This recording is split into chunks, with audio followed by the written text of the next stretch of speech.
हमारा नाम है रतन नोरा और आरडी के बिना हम हूँ अधूरा। ये सुंदर लड़की फोटो डाले कि आज मैं घर में अकेली हूँ तो कमेंट्स बहुत सारे आएंगे, और हम जैसे आदमी फोटो डाली हुई लिखे कि आज मैं घर में अकेला हूँ तो इसी का कमेंट आएगा आरडी का, फांसी लगा ले।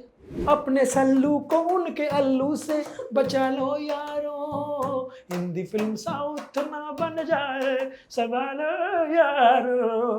डार्लिंग प्यार में सब कुछ जायज़ है लेकिन बच्चा वो ना जायज़ है। ये फिल्म कैरेक्टर लेस है।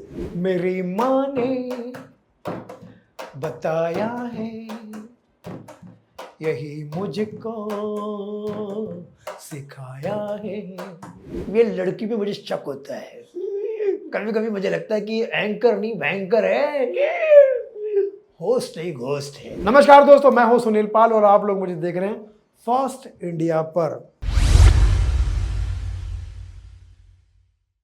हेलो, आप देख रहे हैं फर्स्ट इंडिया और मैं हूं आपके साथ रजनी दुबे। अगर आप मुस्कुरा रहे हैं तो हंसना शुरू कर दीजिए, क्योंकि हमारे साथ है कॉमेडी के किंग सुनील पाल जी, जो आपको हंसा हंसा के लोट पोट कर देंगे। सबसे पहले sir, welcome on first India.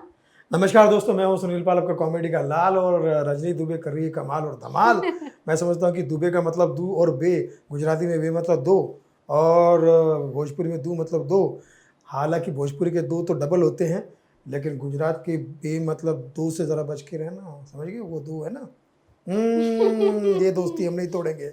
और रजनी, तुम्हें पता है टाइटैनिक में जितने भी लोग थे सब डूबे थे, इसलिए तो डूबे थे।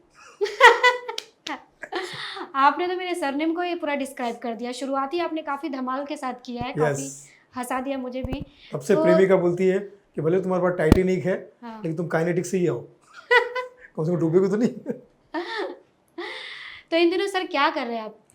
भाग दौड़ चल रही है, बहुत सारी चीज़ें आ रही हैं, फिल्में आ रही हैं। अभी एक फिल्म हाल ही में मेरी OTT पे रिलीज हुई है, गाली गलौज। गाली गलौज? हाँ, तो लेकिन गाली गलौज नहीं है। हाँ हाँ। फिल्म में गाली गलौज के खिलाफ फिल्म है, जो आजकल जो OTT पर और यूट्यूब पे जो लड़कियाँ खासकर बढ़ चढ़ के जो हिस्सा ले रही है, उसी सभ्यता पर ये फिल्म है गाली गलौज, जो नहीं करनी चाहिए, परिवार के साथ में देखी नहीं जाती। तो ये फिल्म मैंने उसके उस तरह, जैसे गजनी फिल्म में गजनी विलन है, वैसे हमारी फिल्म में गाली गलौज विलन है। उसके बाद एक फिल्म आ रही है जो अभी थिएटर के लिए आएगी, कॉफ़ी विथ अलोन।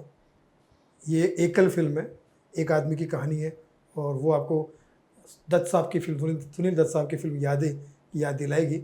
ये फिल्म कैरेक्टर लेस है, क्योंकि इसमें सिर्फ एक्टर है, कैरेक्टर नहीं है। कॉफ़ी विथ अलोन ये जल्दी आपको देखने मिलेगी। उसके बाद गणेश मास्टर जी की फिल्म आ रही है, T2 की पिंटू की पप्पी। अच्छा। फिर राजपाल जी के साथ एक फिल्म आ रही है, राजपाल यादव जी के साथ में। फिल्म का नाम है सुपर जासूस, और बहुत सारी चीज़ें हैं। और आपको पता है सोशल मीडिया पे आजकल एक्टिव रहता हूँ मैं, बहुत एक्टिव उसका सुनील पाल ऑफिशियल यूट्यूब भी चैनल है, और सुनील पाल कॉमेडी सोशल मीडिया पर। यस। तो जितनी सारी आपकी फिल्में आ रही है, पाइपलाइन में बहुत सारा काम है आपके पास, जिस तरह से आपने बताया है। तो कॉमेडी फिल्में भी हैं, कॉमेडी से हटकर भी फिल्में हैं जी जी जी।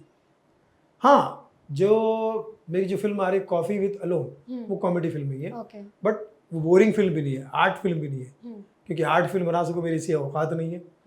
और मेरा मानना है कि पैरेलल सिनेमा में भी लक्ष्मीकांत होना चाहिए, तभी लक्ष्मीकांत पैरेलल होता है। तो मैं समझता हूँ कि आर्ट फिल्म नहीं है, ये एक एंटरटेनिंग फिल्म है, लेकिन डिप्रेशन की कहानी है।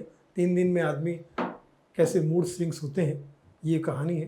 एक घर में बंदा, डॉक्टर ने उससे कहा कि बाहर निकलना नहीं है आपको। तो ये एक डिप्रेशन जो आज के ज़माने में बहुत ज़्यादा बढ़ता जा रहा है, उसको कम करने के एक उस वे को अपने स्टाइल में मैंने दिखाने की कोशिश की है। लोगों को मज़ा भी आएगा, और थोड़ा बहुत अगर कुछ अच्छा लगा या कुछ टेक्निकल या मेडिकली सही भी लगा, तो फिर मेरी मेहनत सफल हो जाएगी।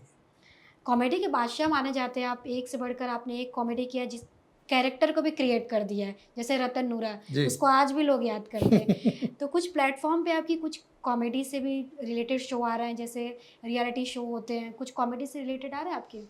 देखिए, मुझे ऑफ़र बहुत सारे होते हैं OTT वगैरह पे, लेकिन फिर वही उनका डबल मीनिंग, गाली गलौज वाला मामला, वो मैं नहीं करना चाहता। मैं समझता हूँ कि वो मेरे लिए नहीं है। तो मैं अभी ज़्यादातर लाइव शोज़ में बिज़ी हूँ, और कुछ अपने सोशल मीडिया पर, और बाकी अभी है कुछ चल रहा है। अगर कोई ढंग की चीज़ बनी तो मेरा क्या मानना है कि भले हंसी कम आए या भले कुछ रिस्पांस थोड़ा कम चलेगा, लेकिन वल्गर नहीं होना चाहिए, गाली गलौज नहीं होना चाहिए, क्योंकि ज़मीर बेचकर अमीर नहीं बनना है। बिल्कुल सही कहा आपने। ज़मीर बेच के समीर मतलब ऑन एयर नहीं होना है। तो ये मेरी कोशिश है। सुनील जी, एक रतन नूरा के अंदाज में हो जाए। हमारा नाम है रतन नूरा और आरडी के बिना हम हूँ अधूरा, और ये जो पॉडकास्ट ना देखे वो है धतूरा, और जिसने ये पॉडकास्ट देख लिया तो समझो उसका जीवन हमारी तरह हो जाएगा, काशी और मथुरा। क्योंकि ये हिंदू मुस्लिम सिख ईसाई ये फोरकास्ट डे नाइट देख रहे हैं ये पॉडकास्ट, और बच्चा हो या पॉडकास्ट ये आगे भी देखते रहेंगे इसी को। ये है हमारा फोरकास्ट। अरे आपका एकदम अंदाज ही निराला है। जिस तरह से आपने बात की कि जो आजकल के बहुत सारे स्टैंड अप कॉमेडियन आ रहे हैं, बहुत सारे बाजार में आ गए हैं, बहुत सारे ओटीटी पे भी आ गए बाजार में, कैसे ही बोला आपने, बाजार में और बाजारू तरीके से आया है। मार्केट में जो है मुझे ऐसा लगता है कि मार्काट मचा रखी है। मार्केट को मार्काट बना दिया है, बाजार को बाजारू बना दिया है, और ऐसा काम करने से समाज खराब होता है। मेरा मानना है कि जो समाज में नहीं आता वो समझ में नहीं आता, और जो समझ में नहीं आता वो समाज में नहीं आता। तो they are not artist, they are आतंकवादी। समाज को ख़राब करने वाला हर बंदा किसी न किसी तरह से, अगर चाहे वो डॉक्टर हो, चाहे वो इंजीनियर हो, अगर इंजीनियर ब्रिज कमज़ोर बना रहा है या बिल्डिंग कमज़ोर बना रहा है तो वो भी आतंकवादी है। सही बोला। और डॉक्टर जो नकली दवा दे रहा है वो भी आतंकवादी। आतंकवादी मतलब ये नहीं कि कसाब की तरह गोलियां मार रहा है, भाई वो तो गोलियों से लोगों को छल्ली करा, जान ले रहा, वो तो है ही आतंकवादी। लेकिन जो अपने काम के साथ बेईमानी कर रहे हैं वो भी एज गुड एज आतंकवादी है। अपना काम बनता भाड़ में जाए, जनता ही जो हिसाब किताब रखते हैं वो सब आतंकवादी है। आप थे जब कॉमेडी करते हैं, आपके बहुत अच्छे दोस्त जो हमारे बीच अपने राजू श्रीवास्तव जी, बहुत अच्छी कि हंस के सब लोटपोट हो जाए, लेकिन डबल मीनिंग का कुछ होता ही नहीं था, न किसी को वो चीज़ें हर्ट करती थी। लेकिन आजकल के जो स्टैंड अप कॉमेडियन है, धर्म को लेकर, जाति को लेकर, जो हिंदू देवी देवता उनको लेकर काफ़ी सारे अपने कॉमेडी में यूज़ करते हैं। तो आपको क्या लगता है सही है? उसमें से एक है मुनव्वर फारूकी, जिसे आपने काफ़ी ज़्यादा रोस्ट भी किया था, बिग बॉस 17 की ट्रॉफी भी उन्हें दे दी गई। तो इस पर आप क्या कहना चाहेंगे? देखिए, क्या बुराई को, शैतानों को आज के ज़माने में अनफॉर्चुनेटली ये जो OTT वगैरह जो आया है, इन लोगों ने धंधा पकड़ लिया है कि बुरी चीज़ों को प्रमोट करो, गाली गलौज को प्रमोट करो, जो गंदा बोल रहा है वो करो, झगड़े लफड़ों को, ये सब चीज़ों को प्रमोट करो, और वो करते हैं। और धीरे धीरे समाज की भी थोड़ी सी मानसिकता बनती जा रही है कि जो दिख रहा है वो बिक रहा है, जो बिक रहा है वो टिक रहा है, जो टिक रहा है वो लिख रहा है, जो लिख रहा है, इस टाइप का काम चल रहा है। तो मुझे ऐसा लगता है कि हम लोग अपने जनता को भगवान समझते हैं। हम समझते हैं कि वो हंसते हैं तो हमारे घर बसते हैं, वरना हम कॉमेडियन बहुत सस्ते हैं। इन ऑडियंस के सामने ये लोग, ये जो कलंकार लोग जिनका नाम आपने लिया है, इनका दिल, दिमाग, आंखें, आवाज़, नेचर, नीयत और कंटेंट सब गटर है, सब गंदा है। हम चाहते हैं कि पब्लिक के सामने जो ये भीड़ है वो लीड है। ये भीड़ नहीं, लीड है। ये क्राउड नहीं, प्राउड है। यही हमारे अन्नदाता है, यही हमारे अन्नदाता है। इसीलिए हम ये सुनामी का काम करते हैं, महामारी का काम करते हैं। आंधी तूफान मचा रखा है इन्होंने कि हमें इधर भी हमें, उधर भी हमें। लेकिन आंधी तूफान की बदकिस्मती ये, उसका नसीब, बदनसीबी ये है कि एक बार वो ठहर जाता है और फिर वो याद बन के रह जाता है। कोरोना आज यादें बन के रह गया, सुनामी आज यादें बन के रह गया। लेकिन जो हम काम कर रहे हो, स्मूथ और ठंडी हवा का काम कर रहे हो, और ठंडी हवा लोगों को जीवन देता है। हमें चाहिए कि अपने काम के ज़रिए, अपने किसी भी काम के ज़रिए लोगों को जीवन मिले, लोगों को सांस मिले, उजाड़े नहीं आंधी और तूफान की तरह। और ये इस तरह से लोग लाते हैं। इनका यही है कि समाज को थोड़ा सा बहिष्कार करना चाहिए। लेकिन आज तो होगा, लेकिन अगर ना भी हुआ तो मैं क्या कर सकता हूँ भाई, मैंने उसका कोई ठेका नहीं ले रखा है। मैं अपना काम, मुझे बहुत सारे वल्गर OTT वाले ऑफ़र करते हैं, बहुत सारे करते हैं, लेकिन मैं नहीं करता। बोलते नहीं यार फला तो आदमी कर रहा है, उसको करोड़ों रुपए मिल रहे हैं। तो मैंने कहा वो बहुत सस्ता पड़ रहा है वो तो आपको, मुझे तो आप अरबों खरबों दोगे तो भी नहीं करूँगा मैं। क्योंकि मेरा अपने सिद्धांत ये है कि भैया स्टेज हमारे लिए मंदिर है और काम हमारे लिए पूजा है, और ऑडियंस हमारी भगवान है। चाहे कुछ भी हो जाए, आज भी हम उसी सोच के और उसी सोच की वजह से हमें जो 2 रोटी मिल रही है वो इज्जत की रोटी है, सम्मान की रोटी है। बेईमानी से हमें कुछ नहीं चाहिए। मुबारक हो तुमको, तुमको मुबारक हो, और तुम तो सड़ा हुआ मुबारक, यहाँ आना भी नहीं। आपने जिस तरह से कहा कि ऑडियंस हमारे लिए भगवान है, तो कहीं ना कहीं इन जैसे जो स्टैंड अप कॉमेडियन, उन्हें ऑडियंस पसंद भी तो कर रही है, इसीलिए तो इतने बड़े रियलिटी शो का ट्रॉफी उन्हें दे दिया जाता है। पसंद इतनी सारी क्या, वोटिंग उन्हें आप मिल जा रही है। देखिए, मैं इनके शोज में देखता हूँ, ये लोग ऐसा ऐसा इस टाइप का माइक पकड़ेंगे, और क्या कर रही है तू, तेरा बॉयफ्रेंड है, क्या देखती है तू, ये करती है, और ऐसा करके वो ऑडियंस को गाली देते हैं। और वो जो गाली खाकर, पेमेंट लेकर गाली अगर खाने आए हैं लोग, तो तब तो फिर वो भी डिजर्व करते गाली खाना। और उनके माँ बाप तो ऑलरेडी ऐसे बच्चों को पैदा करके ऑलरेडी भी गाली गलौज के शिकार हो चुके हैं वो लोग। मेरा ऐसा मानना है कि जैसे मैंने इस पर एक जोक भी बनाया कि एक बेवड़ा पूरे मोहल्ले में जाकर चिल्लाता है और गाली गलौज करता है, तो कुछ लोग उसकी बात पे हंसते हैं और बाद उसको मार के भगा देते हैं, भाग यहाँ से, गाली गलौज कर रहा है शरीफों के मोहल्ले में। तो बेवड़ा बोलता है, अच्छा जब तक मेरी बात पे हंसी आ रही थी तो एंजॉय कर रहे थे, अब मुझे मार के भगा रहे हो, मेरा श्राप है तुम हाई सोसाइटी वालों, जो हाई करके सोसाइट करते, ऐसे सोसाइटी वालों, एक दिन आएगा जब मेरी नाजायज़ औलादें ऐसी ही गाली गलौज करके स्टेज पे हंसाएगी और तुम्हारी नाजायज़ औलादें टिकट खरीद के गाली सुनने के लिए उन्हें सुनने जाएगी। और ये बात जब सच हुई तो मैंने उस वीडियो को फ़ोन लगाया कि यार तुमने तो सही बोला था, अब सब वो ज़माना आ गया, कहाँ हो तुम? बोले बहुत बिजी हूँ भाई, बहुत बिजी हूँ। कहा क्या कर रहे हो? बोले 5-6 वेब सीरीज़ लिख रहा हूँ, बड़े बड़े OTT चैनल के लिए 5-6 वेब सीरीज़ लिख रहा हूँ। मैंने कहा वेरी गुड। जरा 1-2 डायलॉग सुना तो उसने मुझे 7-8 गालियाँ दे दी। मैंने कहा गाली क्यों दे रहे हो? बोले यही वेब सीरीज़ के डायलॉग है। तो आजकल वेब सीरीज़ के डायलॉग भी ऐसी ही है। तो कुल मिला के जो है वातावरण सब, तो देखिए क्या हर आदमी पैसा कमाने लगा हुआ है, नग्नता परोसने में लगा हुआ है, डबल मीनिंग करने में लगा हुआ है, कुछ भी करने में लगा हुआ है। तो उससे क्या होता है कि भैया आप अकेले बिगड़ो ना, आपको अगर बिगड़ने का शौक होता है अकेले बिगड़ो। आपकी हरकतों की वजह से समाज बिगड़ रहा है, और समाज को भी जो तबका है को शर्म आना चाहिए कि जब आपको अच्छी, ऐसा नहीं, 60-70% ऑडियंस आज भी अच्छी चीज़ देखना चाहती है। आज भी हमारे जितने युवक हैं, हम कॉलेज में शो करने जाते हैं, पढ़ाई का शो करने जाते हैं, बहुत प्यारे लोग हैं, बहुत अच्छे युवा हैं, लड़के लड़कियां आगे बढ़ना चाहती है, अच्छे मार्क्स। ये सब जो रील्स की सो कॉल जो ऑडियंस आ गई है ना, जो नाचने गाने में और इसमें, मतलब नाचना आता नहीं फिर भी, क्योंकि रील्स तुम्हारा खुद का प्लेटफॉर्म है, तो दिन भर नाच रही है, अब व्यूज़ नहीं मिले तो थोड़े कपड़े उतार दिए, थोड़े कुछ कर दिए। वैसे लड़के अगर कोई सुन नहीं रहे तो गाली दे दी, कुछ गंदी भद्दी बातें कर दी। तो इनको इस तरह से, और सुनने वाले देखने वाले भी उनके उसी तरह के होते हैं, निर्लज्ज। तो ऐसे मतलब ना, मतलब कि हम तो डूबेंगे सनम, साथ में तुम्हें भी ले डूबेंगे, इस टाइप की ये जो बिरादरी है इनका, पता नहीं क्या होगा, एंड खराब ही होना, ये मुझे पता है। वक्त पे अगर नहीं सुधरे तो इनको जेल जाना चाहिए, इनको सबको जेल में डाल दो। आपके सफ़रनामे की अगर बात करें तो कैसा रहा मुंबई का सफ़र? हमने सुना आपने रिक्शा भी चलाया है, तो इतने बड़े कॉमेडियन कैसे बन गए आप?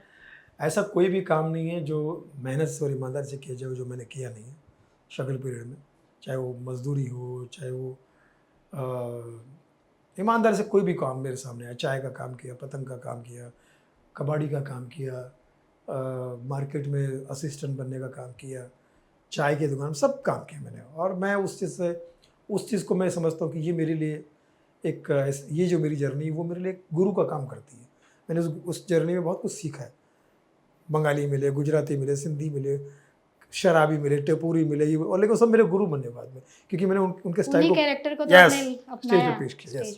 फिर धीरे धीरे मुझे स्टेज शोज़ मिलने लगे, स्टेज शो से मुझे प्लेबैक सिंगर शोज़ मिलने लगे, महेंद्र कपूर साहब, सोनू निगम साहब, कुमार शानू साहब। फिर उसके बाद में शाहरुख खान, सलमान खान, आमिर खान का वर्ल्ड टूर किया मैंने 2002 में ही। अनिल कपूर की नायक की शूटिंग मैंने अपनी आंखों से देखी, और नायक फिल्म अनिल कपूर के साथ अमेरिका में देखी, मल्टीप्लेक्स में। तो जब शूटिंग देख रहे तो मुझे भगाया गया, क्योंकि मैं तो शूटिंग देखने गया था तब शुरू में, धक्का मारा। तो देखिए क्या नसीब, जिसकी शूटिंग देखने का मुझे मौका नहीं मिला था, तो उस हीरो के साथ में बाजू में बैठ के मैंने नायक फिल्म अमेरिका में देखी, तो क्योंकि लगान के वर्ल्ड टूर में थे। तो ऐसे बहुत सारे अच्छे मौके मिले मुझे, और हमेशा मौके अच्छे ही मिलते चले गए। लेकिन मैं समझता हूँ कि जितनी भी कठिनाई आई और उससे मैंने सीखा ही है। मुझे वो किसी से कोई शिकायत नहीं, वो किसी माध्यम से कोई शिकायत नहीं और किसी परिस्थिति से कोई शिकायत नहीं, क्योंकि हर परिस्थिति आपको गुरु का काम करती है मेरे साथ। तो कभी ऐसी ब्रेक डाउन हो जाते हैं, बहुत लोग काफ़ी ज़्यादा इमोशनल हो जाते हैं जब काम नहीं मिलता है या बहुत सारे स्ट्रगल करने पड़ते हैं, तो बहुत लोग सोचते हैं चलिए छोड़ देते हैं, कोई और काम करते हैं। तो आपकी लाइफ में कभी वो मोमेंट आया था जब ब्रेक जब एक बार मुझे काम मिलना शुरू हो गया तो परमात्मा की कृपा से जैसे होता ना कि अगर 1000 में भी काम मिल रहा था, 100 में भी काम मिल रहा था, तो मेरी ज़रूरतें उतनी थी कि भई किराए का मैं 1000 रुपये का झोपड़पट्टी में रूम लेता था और 2-4 हज़ार में मेरा गुजारा हो जाता था। फिर मेरा परिवार यहाँ पर आ गया तो उनके नसीब से कमाई बढ़ने लगी, फिर ये होने लगे। तो वो कभी ऐसा हुआ नहीं कि मुझे इसके अलावा कोई दूसरा काम करने का मौका मिले। शुरुआत के पीरियड में जो था चाय की दुकान में काम करना, ये सब चीज़ें हुई जब मेरी शुरुआत हुई थी, एकदम इनिशियल शुरुआत। बट वो सारे काम ही मेरे, अभी जैसे मैं फिल्म बनाने वाला हूँ विदर्भ एक्सप्रेस, मैं जा रहा हूँ विदर्भ में शूटिंग करने के लिए अपने गांव में। पहली बार ऐसा होगा कि वहाँ की भाषा की फिल्म हिंदी में आएगी और मुझे वहाँ की, क्योंकि वो मेरी जन्मभूमि है, तो मुझे ऐसा लगता है कि यार वहाँ पर उस माहौल में रहना मुझे बहुत पसंद आता है और बहुत कुछ सीखा है। तो मैं चाहता हूँ कि वो दुनिया भी वो सब चीज़ें देखे फिल्म के माध्यम से, तो वो भी मैं बनाने जा रहा हूँ। तो परिस्थिति, चाहे मैं कुछ भी मजदूरी भी करता था या कहीं घर का काम भी करता था, घर रामागढ़ी भी था, रामू काका का छोटा भाई वर्जन रामागढ़ी, तो सब चीज़ें मैंने की। लेकिन मुझे ऐसा लगता है कि हर परिस्थिति अगर आप ईमानदारी से काम कर रहे हैं दिल से, तो वो आपका फेवर करती है, आपको मदद करती है। और आपको ईमानदारी और मेहनत अगर आप कर रहे हो तो परमात्मा की नज़र और कृपा उसमें हमेशा बस बरसती रहती है। आप अपनी माँ के बहुत करीब हैं और यहाँ तक पहुँचाने में कहीं ना कहीं आपकी माँ का बहुत बड़ा योगदान है। आपके डीपी पर भी देखा जाए तो हमेशा आपकी माँ की तस्वीर रहती है। तो किस तरह से उन्होंने आपको मोटिवेट किया? बहुत सारी फैमिली ऐसी होती सपोर्ट नहीं करते, वो कहते हैं मेरा बच्चा कुछ और करे, यहाँ क्या जाएगा, क्योंकि इस इंडस्ट्री से लोग बहुत डरते भी हैं कि शायद सफलता ना मिले। माँ के लिए तो यही कहूँगा कि हम तो हमेशा सभी लोग माँ के बारे में हमेशा कहते हैं, तो मैं कहता हूँ मेरी माँ ने बताया है यही मुझको सिखाया है, किसी से ना कभी डरना, जो मैं बोलूं जो दिल बोले वही करना।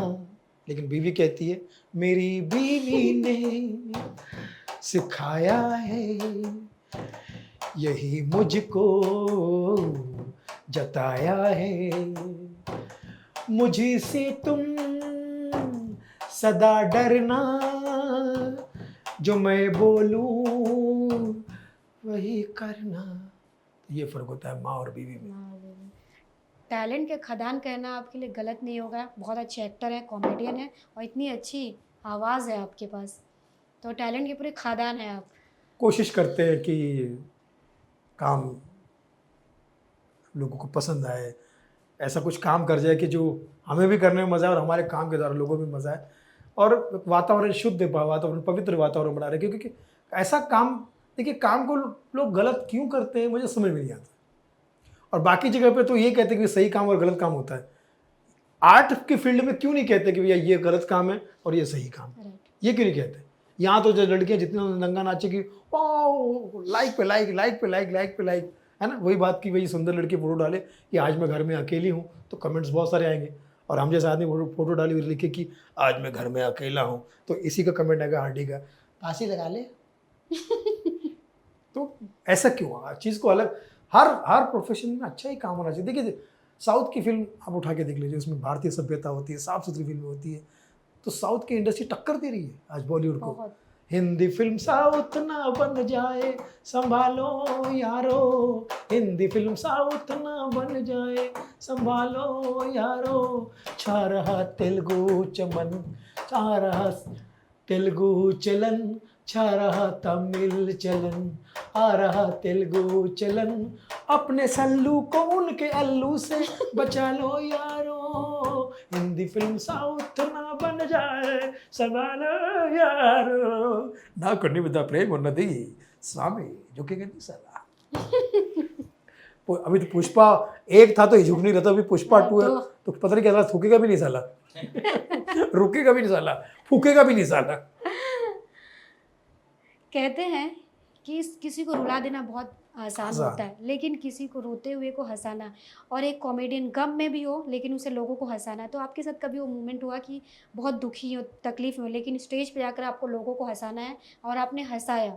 शादी के बाद एवरीडे हम्म। घर में दुखी रहा और बाहर जाके हंसा। तो परेशान करती है आपकी वाइफ क्या? नहीं मैं मजाक कर रहा हूँ, मजाक कर रहा हूँ। इसको मेरी वाइफ देखे तो बुरा मत मानना। देखिए क्या है, सभी लोग, हम लोग, चाहे आप भी हो, कोई भी हो, सभी लोग रोज़मर्रा के जीवन को जीते हैं। हमारे साथ दुख सुख लगा ही रहता है। फिर भी आप जब यहाँ पर आके सवाल कर रही है, कार्यक्रम से जुड़ा हुआ हर चीज़ का ख्याल रख रही है, भाई साहब भी जब वीडियो रिकॉर्डिंग कर रहे हैं, ठीक है, तो ये हमारा काम है। हमें इसमें अगर हम अच्छा नहीं करेंगे तो हमारा काम अच्छा नहीं होगा, लोगों तक सही नहीं पहुँचेगा। तो सिर्फ कॉमेडी नहीं, क्यों, दुनिया का हर आदमी अपने दुखों को भूल कर अपना काम कर रहा है और बेस्ट काम कर रहा है। और ऐसे लोगों को हमें सिर्फ कॉमेडी को नहीं, मेरा मानना है कि हंसाना मुश्किल काम है, लेकिन हंसना और भी मुश्किल काम है। आज जो लोग हंस रहे हैं उनको सलाम है। इतने दुखों के बाद, इतनी तकलीफ के बाद, इतनी परेशानी के बाद में अपना दर्द दुख भूल कर लोगों को हंसा रहे हैं। मुझे तो कहता कि फ्री में भी किसी को हंसाने का मौका मिले तो हंसाना चाहिए, और ये सोचना चाहिए कि हमको पेमेंट मिला क्योंकि अगले ने टाइम दिया। Time is money. राइट। पैसा मैंने नहीं दिया, आपने टाइम दिया मुझे और मैं आपको बात कर रहा हूँ, आपके साथ हंसा रहा हूँ, आपका काम कर रहा हूँ, तो time is money. Very true. आप जब कैरेक्टर को देखते थे, चाहे कोई शराबी हो, भाजी वाला हो, चाय वाला हो, तो किस तरह से ऑब्जर्व करके आप उसे कॉमेडी वे में मतलब प्रेजेंट करते थे? ये कला अपने आप में बहुत बड़ी कला है, सबके अंदर नहीं होती है। देखिए ये तो मेरे ख्याल से हर आदमी अपने प्रोफेशन में करता ही है। रोज़ आपको, जैसे भी कैमरा एक ज़माने में नेगेटिव वाला था, अभी चीप वाला आ गया है ना, आगे कुछ और आएगा। तो बदलाव और परिवर्तन उसके एंगल और से सोचिए, कुछ सीखते रहना इनका काम है। एंकरिंग आप कर रही तो पहले एंकरिंग कुछ होती थी, अब कुछ होती है, तो सब चीज़ों को जोड़ जोड़ के आपने सीख के अब आपसे कोई सीख रहा होगा। तो हमें हमेशा ऑब्जर्वेशन करते रहना चाहिए। ऑब्जर्वेशन करना सिर्फ डॉक्टर का काम नहीं है, हमारे भी। तो मैं समझता हूँ कि अब हमारा काम ये है कि हम वो कैरेक्टर पेश कर देते हैं, इसलिए लोगों को लगता है कि हम लोग कर रहे हैं। आप भी उस रोज़मर्रा के जीवन में बस में कैसे चढ़ना चाहिए, ट्रेन का कौन सा टिकट आ गया है, मतलब हर आदमी अपने जीवन में कुछ ना कुछ रोज़ाना सीखता है और रोज़ाना ऑब्जर्व करता है। अनचाहे अगर आप चाहोगे ना तो भी हो रहा है वो। तो कहीं ना कहीं जैसे मैं आज के बाद कहीं जाऊँगा तो मुझे कोई एंकर रहे तो वो 10 एंकर में आप भी याद आओगे, आज आप वो जुड़ गए हो यादगार में। वो अनजाने में एक ऑब्जर्वेशन हो जाती है कि एक एंकर ऐसी भी थी, एक भला ऐसा भी था एंकर। तो हमारी इंसान की प्रवृत्ति ही है कि वो प्रवृत्त होता है आदमी उसको कि ऑब्जर्व करने में, तो जाने अनजाने में। लेकिन चूंकि हमारा काम ही ऑब्जर्वेशन का, जैसे डॉक्टर का काम ऑब्जर्वेशन है, हमारा काम ऑब्जर्वेशन का है, तो हम हो सकता है कि ज़्यादा सख्ती के साथ करते हैं, ज़रूरत है इसलिए हमारी। तो ये होता है सबका, सब अपने, हर आदमी अपने काम का अमिताभ बच्चन है, श्रीदेवी है, और मैं समझता हूँ कि देवी और देवताओं को प्रणाम है। मिमिक्री बहुत अच्छा करते हैं आप जी। एक ज़रूर सुनना चाहेंगे, आपका कोई फेवरेट आर्टिस्ट हो, एक्टर हो, उसकी मिमिक्री? बाबा, मेरे जॉन लीवर के स्टाइल में कहना चाहूँगा, ये लड़की पे मुझे शक होता है। कभी कभी मुझे लगता है कि एंकर नहीं भयंकर है, होस्ट नहीं घोस्ट है। थोड़ी देर पहले गायब हो गई थी, मुझे कभी कभी शक होता है। एक काम कर बेटा सुनील पाल, कॉफी पी ले, नारियल पानी के चक्कर में मत पड़े, कंजूस लोग नहीं पिलाएंगे। बाबा, कभी कभी मुझे ये फर्स्ट इंडिया पे भी शौक होता है। ये फर्स्ट इंडिया क्यों, नंबर 1 इंडिया क्यों नहीं है? देख मुन्ना, आप तो मुझे ही रोस्ट कर दिए। देखो मुन्ना, बहुत बढ़िया काम कर रही हो, निश्चित रूप से अति उत्तम। बहुत आगे जाओगी, बहुत जाओगी दूर, फ्रॉम मुंबई टू मिर्ज़ापुर, मिर्ज़ापुर 3, यहाँ से हो जाओगी फ्री। माँ कसम, कभी कभी लगता है एंकरिंग के भगवान यही चाहे, सच वो नहीं है जो दिखाया जाता है, माँ कसम सच वो है जो छुपाया जाता है। ये लड़की अभी आधे घंटे पहले मेकअप नहीं की थी, वो मैं सच देख चुका हूँ। बिना मेकअप के माँ कसम शानदार जबरदस्त जिंदाबाद लग रही थी, लेकिन मेकअप के बाद मैं 15 मिनट तक इसको देख रहा हूँ, कसम। कभी कभी लगता है अंकल की देवी यही है। और किसका सुनोगे? कोई लेटेस्ट एक्टर इस जमाने का? तो ये क्या नवाजुद्दीन के किसी और के सुनोगे? नहीं, जो अभी ट्रेंड कर रहे, जैसे है रणवीर कपूर हैं, रणवीर सिंह हैं। मैं चाहता हूँ कि इस लड़की को एक बात बता दो, पापा पापा इसको समझा दो, पापा पापा बता दो किसको कि मैं नॉर्मल इंसान नहीं, एनिमल हूँ, बता दो। आलिया आलिया इस बात पे तालियां बजा दो, तालियां बजा दो। क्या इसे गालियाँ दे रही हो? तुम देते बैठो। फिर हमारे अमित शाह जी, देखिए, भारतीय जनता पार्टी की तरफ से हमारे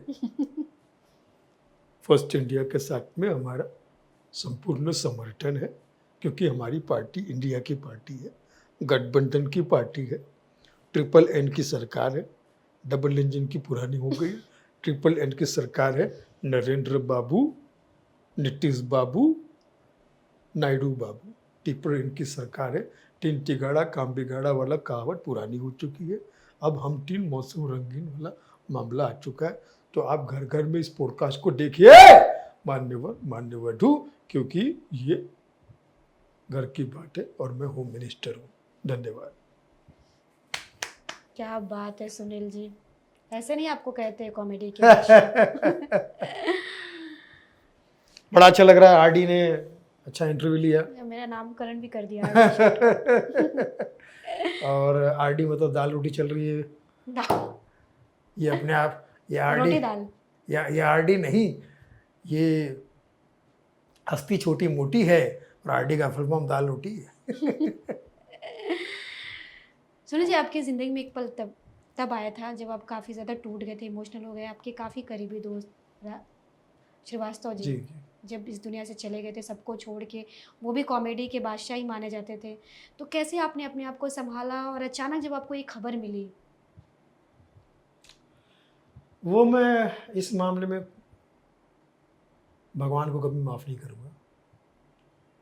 यही एक ऐसा पल है जो मुझे अन्याय लगता है ईश्वर का। बाकी सब ईश्वर की मर्ज़ी के आगे हम कुछ नहीं कर सकते। लेकिन जिस एज में वो और जिस तरह से वो चले गए, बड़ा मैं इस चीज़ ये जो लॉस है, ये बहुत बड़ा लॉस है हमारा भी, जनता का भी। 40-50 साल तक टीवी के माध्यम से, फिल्म के माध्यम से, OTT के माध्यम से, यूट्यूब के माध्यम से, मंचों के माध्यम से उन्होंने हंसाया। तो मैं अमित शाह जी की जिनकी आवाज़ मैंने निकाली, या हमारे नरेंद्र मोदी साहब ट्रिपल एन की सरकार से निवेदन करता हूँ कि हंसाना जो है वो भगवान का काम है। क्योंकि आप हंसते हैं तो भगवान की प्रार्थना करते हैं, और हंसाते हैं तो भगवान आपके लिए प्रार्थना करते हैं कि आप खुश रहो। तो इतने बड़े काम के ज़रिए लोगों को उन्होंने खुश रखा। तो 40 साल की सेवा के लिए मैं चाहता हूँ भारत सरकार को भारत रत्न दे। सही। जी हाँ, भारत रत्न दे, क्योंकि उन्होंने घर घर में टीवी के ज़रिए, स्टेज के ज़रिए सबको 40 साल तक हंसाया, ऑडियो कैसेट के ज़रिए भी। तो प्लीज़ मेरा हाथ जोड़ के निवेदन, मैं हर बार ये कहना चाहूँगा कि मरणोपरांत ही सही, लेकिन उनको भारत रत्न मिलना चाहिए। यही उनके लिए हमारी तरफ से सच्ची श्रद्धांजलि होगी धरती वाले। सही कहा आपने एकदम। यस। जो आजकल के कॉमेडियन हैं, उन्हें आप क्या सीख देना चाहेंगे, कि क्या संदेश देना चाहेंगे कि आप लोग की कॉमेडी से बहुत हट के वो छू भी नहीं पा रहे हैं वहाँ तक, तो क्या उन्हें संदेश देना चाहिए, किस तरह से उन्हें कॉमेडी करनी चाहिए? देखिए, कॉमेडियन जो मेरे फेवरेट है, जैसे इसमें एक कपिल शर्मा है, उनको मैं गुरु मानता हूँ। जॉनी लीवर साहब मेरे गुरु हैं। मोइन अख्तर साहब पाकिस्तान के, उमर शरीफ साहब पाकिस्तान के, अमानुल्लाह खान साहब, जबलपुर के के नायकर साहब, Charlie Chaplin, Rowan Atkinson, mister Bean, ये सब मेरे गुरु हैं, उस्ताद हैं। ये आजकल के नहीं, ये सदियों के कॉमेडियन। ऐसे कॉमेडियन सदियों के बाद पैदा होते हैं, और ये यूट्यूबर जैसे कीड़े मकोड़े शादियों के बाद पैदा होते हैं। बल्कि मुझे लगता है कि शादियों के पहले भी पैदा हो सकते हैं। ये वो लोग हैं जिन्होंने प्यार में कहा था कि डार्लिंग, प्यार में सब कुछ जायज़ है, लेकिन बच्चा वो नाजायज़ है। तो ये किसी खुल के ही बोलना चाहूँगा कि इसी टाइप के लोग हैं, ये कलाकार हैं, कलंकार हैं। इनको मैं सजेशन तब दूंगा जब मैं इनको कुछ मानूंगा। मैं इनको कीड़े मकोड़े से ज़्यादा कुछ मानने को तैयार नहीं। धरती के बोझ है ये लोग, और ये सिर्फ बिग बॉस के घर के अंदर नहीं, लॉकअप के अंदर नहीं, और फला के अंदर नहीं, ये जेल में ही होने चाहिए। ये अंदर होना चाहिए, लेकिन जेल में होना चाहिए। कि जेल में जो बाकायदा कैदी जो है ना, उसमें 40% कैदी तो इनके आगे भगवान है। इनकी हरकतों के आगे। वो जब बेचारे अंदर है तो उनको बाहर निकालो, इनको अंदर डालो, ताकि इंसाफ हो।